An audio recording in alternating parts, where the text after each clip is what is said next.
Hello everyone and welcome to this class. In this class we are going to learn about influenza viruses. Okay, I have drawn this structure in start but we are going to discuss in it later. Okay, just wait for a sec because I have to introduce about its family also. First of all, these viruses, which is influenza virus, this belongs to this myxovirus family. Okay, this family has some characters, which is these are enveloped RNA viruses and they absorb onto mucoprotein receptor of RBC. RBC. Okay, so this myxovirus is further classified into two classes, which is orthomyxovirus and paramyxovirus.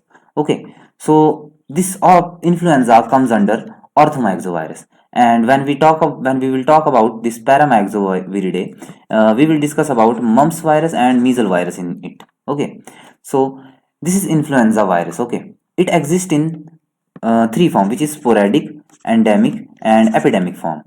Okay, and this is the causative agent of influenza basically. In the earlier stage, we consider a bacteria named as Haemophilus influenzae as the causative agent of influenza, but actually the influenza is caused by this virus, which is influenza virus. That's why it is named like that.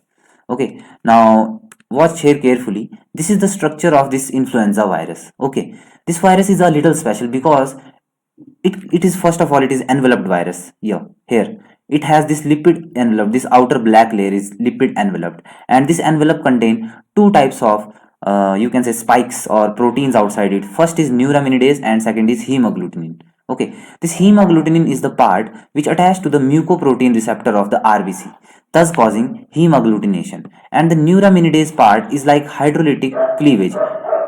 It is kind of a scissor.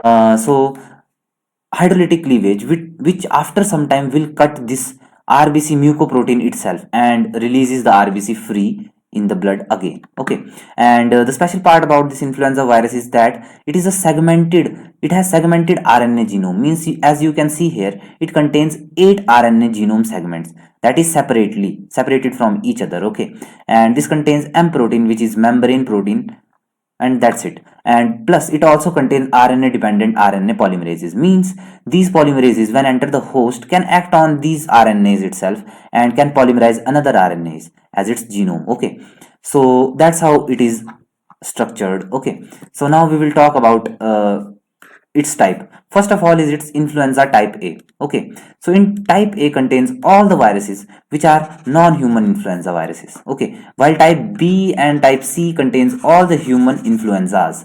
And why have I written here all the influenzas?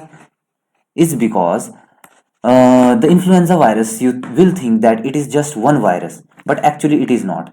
Why it is not? Because they show various antigenic variations in it. Okay, that is due to, first is due to antigenic shift. Okay, so in antigenic shift we have the antigen on the surface of this virus, right? As I have told you, it contains hemagglutinin and neuraminidase.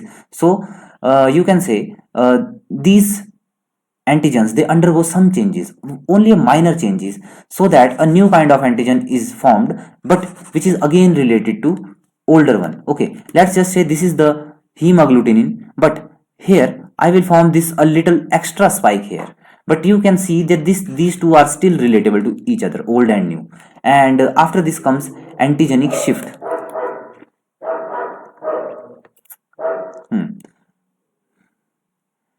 In antigenic shift, you can observe abrupt, drastic, and discontinuous variations. Okay, so this means that the whole antigen will shift in such a way that it is not identical to previous or older version of itself, but it can form a novel, which means new virus strain. Okay, and now let us talk about its portal of entry. First of all, it enters through respiratory tract or route, right? So of course its transmission is through sneezing, cough, or aerosols. Okay, so first of all, after entering the respiratory tract, it adsorb actually locally in the respiratory tract, and there we have a mucus layer in our respiratory tract. Okay, and which contains ciliated epithelial cells. So it affects ciliated epithelial cells and damages it.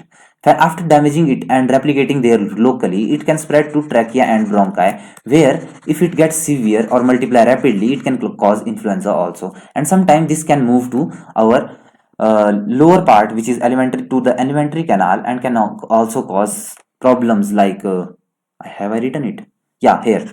Problems like abdominal pain and vomiting also. So problems which a patient face while suffering through influenza viruses are fever, headache, generalized myalgia, and abdominal pain, vomiting, etc. And they obviously will get respiratory problem in it, and some complications like pneumonia, myocarditis, which is problem of heart, encephalitis can also occur.